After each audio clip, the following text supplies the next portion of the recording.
In this video, I'll guide you on how to make your presentation autoplay in Canva. To begin, open your presentation.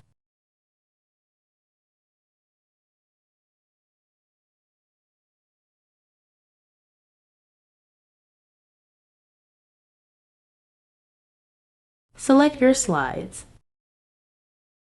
Decide how long you want each slide to display, such as 2 or 3 seconds, and apply this timing to all slides.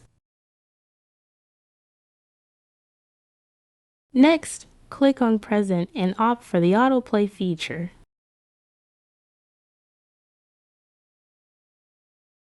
Click Present and your presentation will start moving through each slide automatically.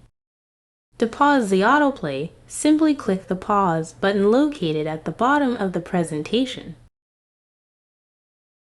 If you need to exit, press the S key on your keyboard. That's all. You've successfully configured your presentation to autoplay in Canva. I hope this tutorial was beneficial. Thank you for watching.